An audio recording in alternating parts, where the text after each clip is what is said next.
All right, let's talk about three tiny words in English that cause so much trouble.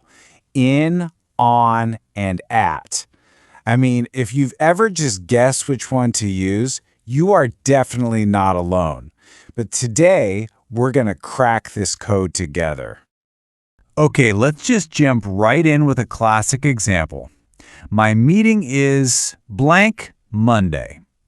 What goes in the blank? Is it in, on, or at? If you had to pause and think about it for even a second, you're in exactly the right place. Stick around because by the end of this, the answer is going to feel totally obvious. And seriously, don't feel bad about it. This is one of the most common points of confusion for people learning English. You know, these little words can feel completely random, but I promise you, they're not. Because you see, there's a simple system, kind of like a secret weapon, that helps you get it right every single time. And once you see it, you'll never be able to unsee it. So you ready for the secret? Here it is. We're going to call it the time funnel. Just picture this in your head, a funnel. At the top, time is really big in general, and as you go down, it gets narrower, more specific, more precise. So we'll start with in for those really big chunks of time, then we'll move to on for more specific days, and we'll end up at the very bottom with at for the most precise, exact moments. So wait, what even are these things? Well, prepositions of time are basically just words that show us when something happens. They're like the glue that connects our actions to months, days, dates, and specific moments on a clock. Okay, let's start at the very top of our funnel, the widest part. This is the zone for the preposition in. I want you to think of in for the largest, most general containers of time. So think about it like you're drawing a big circle around a whole chunk of time. You're not pointing to one specific spot on the calendar, but a whole area. You know, like the entire month in January, or the whole year in 2005, or that long stretch of time we call the summer, or in the morning. So, for example, you'd say, I was born in 1998, right? You're just placing your birth somewhere inside that big 365-day container of a year. We don't know the exact date from that sentence, just the year. Or how about this one? She goes jogging in the evening. Again, we don't know if it's 6 p.m. or 8 p.m., just that it happens during that general block of time. It's inside the evening. All right, you with me? Let's move down the funnel a little bit. As things get more specific, we switch from in to on.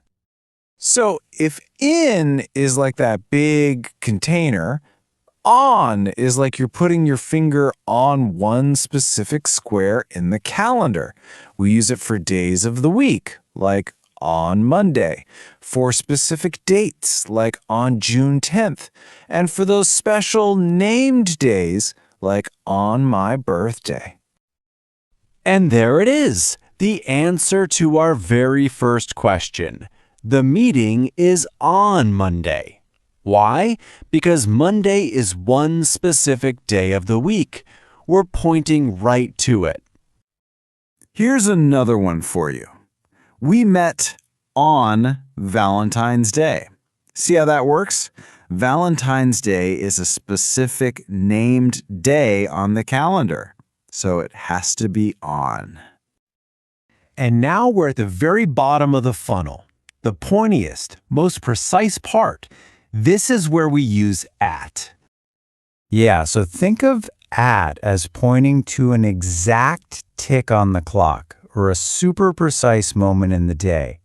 We use it for exact times, like at 5 o'clock, for very specific points, like at noon, at night, or at midnight, and a little confusingly, sometimes for general holiday periods, like at Christmas. For instance, the class starts at 8 a.m. That's not a general chunk of time, right? It's a precise point on the clock, so it's got to be at. Or take this one. I usually go to bed at midnight.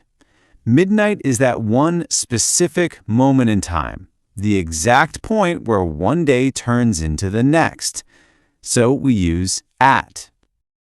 Okay, so we've traveled all the way down the funnel. We've got in for the big general stuff, on for a specific day, and at for the exact moment. Now let's put it all together and really make it stick. Now that you know the system, I bet you can spot the mistakes here, right? On 1998? Nope. A year is a big container, so it should be in 1998. In Friday? Friday is a specific day, so it's on Friday.